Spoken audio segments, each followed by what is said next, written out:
Assalamualaikum warahmatullahi wabarakatuh. Anak-anakku semua kelas 11 yang saya banggakan. Pada kesempatan kali ini kita akan melaksanakan pembelajaran daring dengan pokok pembahasan adalah tentang asam dan basa. Sebelum kegiatan kita mulai, mari kita berdoa sebentar. Semoga dalam pembelajaran ini nanti mendapatkan ridho dari Allah Subhanahu wa Ta'ala. Berdoa mulai. Selesai. Anak-anakku semuanya sudah mengisi absen kehadiran lewat Google Form yang kami kirim seperti biasanya? Sudah mendownload handout, kemudian LKPD dan video pembelajarannya? Sudah. Terima kasih. Baik, kalau sudah bisa kita mulai. Pada pertemuan minggu yang lalu sudah saya jelaskan tentang konsep asam basa. Ada berapa macam konsep asam basa? Ada 3, betul. Yang pertama konsep asam basa apa? Arrhenius. Menurut Arrhenius yang dimaksud dengan asam adalah zat yang dalam larutannya atau dalam air menghasilkan ion H+. Oke, kalau basa? Zat yang apabila dilarutkan dalam air atau larutannya menghasilkan ion O. Ya, menghasilkan O, amin. Bagus. Untuk yang konsep yang lain, saya yakin anak-anakku semuanya cukup jelas. Pada pokok bahasan asam basa ini, nanti kita akan membahas tentang identifikasi asam basa. Anak-anakku pernah ada yang menderita sakit emah? Pernah, Kak. Pernah. Apa yang dirasakan sakit mah? Kembung, mual. Ya, ini ada gambar orang yang menderita sakit mah. Dia menderita sakit mah karena apa?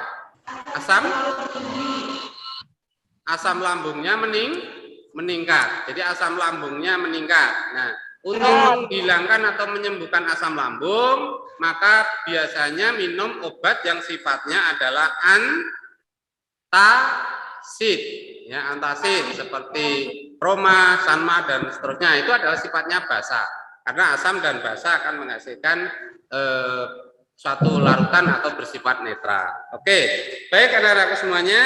Pada kesempatan kali ini kita akan menguji ada 3 macam larutan. Yang pertama adalah ini cuka, ya, cuka dapur yang sudah saya buat dalam bentuk larutan. Kemudian yang kedua adalah sabun, ya, sabun colek yang sudah saya buat dalam bentuk larutan.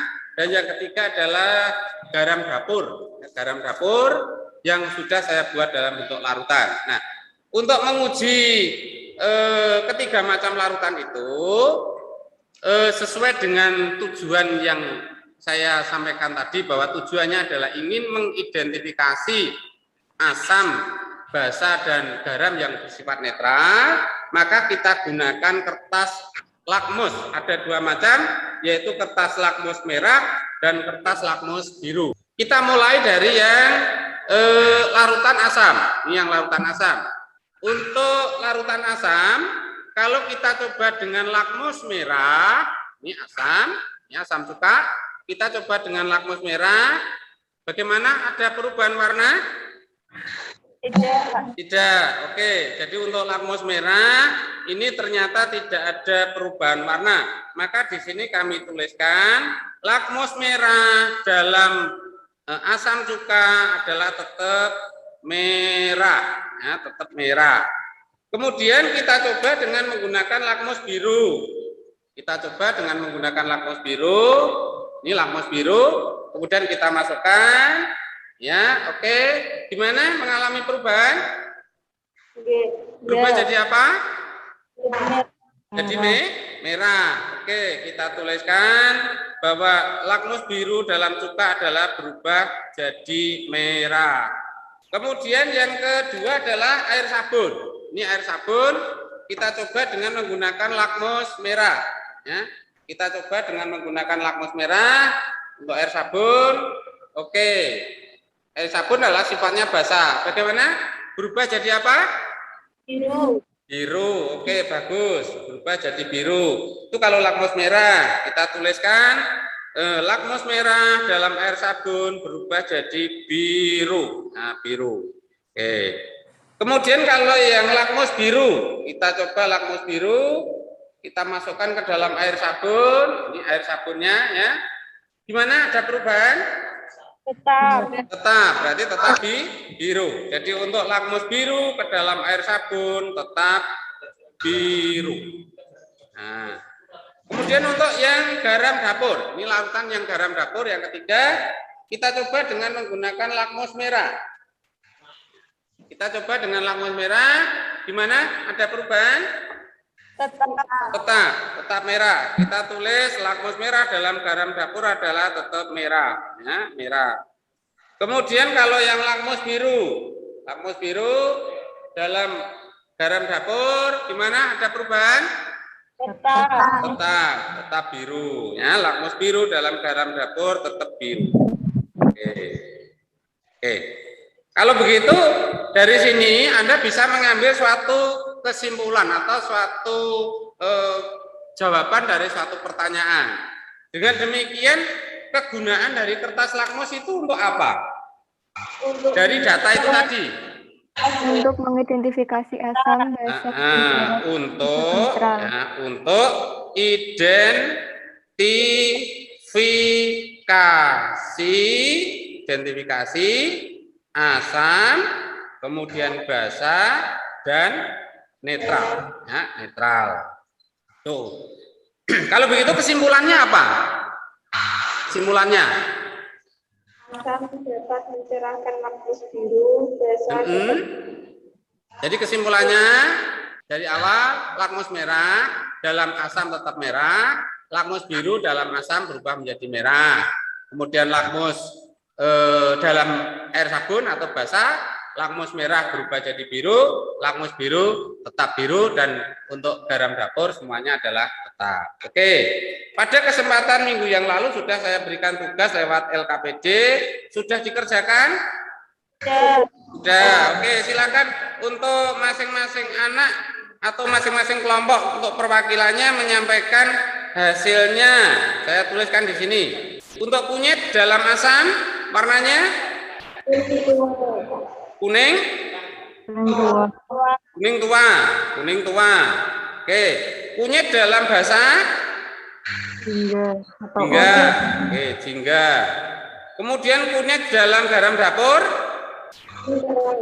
kuning ya, kuning. Oke. Kemudian bunga sepatu dalam asam merah. Bunga sepatu dalam basa hijau. Bunga sepatu dalam garam ungu. Oke. Kemudian berikutnya kulit manggis dalam asam merah. Kemudian bunga sepatu dalam soda kue dalam bahasa apa? Biru. Kemudian dalam garam ungu. Baik, inilah data pengamatan yang sudah Anda lakukan dan Anda diskusikan. Kalau begitu, indikator apa yang paling baik untuk menguji sifat larutan asam basa? Bunga sepatu. Kenapa? Warnanya yang berbeda. Karena menghasilkan warna yang cukup jelas bedanya. Terus, kalau begitu kesimpulannya adalah untuk menguji asam basa bisa menggunakan indikator alami. Oke, baik, terima kasih untuk pembelajaran kali ini. Bisa saya simpulkan bahwa untuk menguji asam dan basa kita bisa menggunakan indikator kertas lakmus merah dan biru dan bisa menggunakan indikator alami, yaitu diantaranya ada kunyit, ada kulit manggis dan sebagainya. Baik, pada pertemuan kali ini kami akhiri, dan kalau masih ada pertanyaan yang belum jelas bisa ditanyakan lewat WhatsApp, ya, lewat WhatsApp. Dan untuk tugas yang akan datang, silakan di-download LKPD, bahan ajar, dan video pembelajaran yang akan kami share setelah daring kali ini. Saya akhiri, semoga ilmunya bermanfaat dan tetap jaga kesehatan, selalu mematuhi protokol kesehatan. Billahi taufik wal hidayah. Assalamualaikum warahmatullahi wabarakatuh.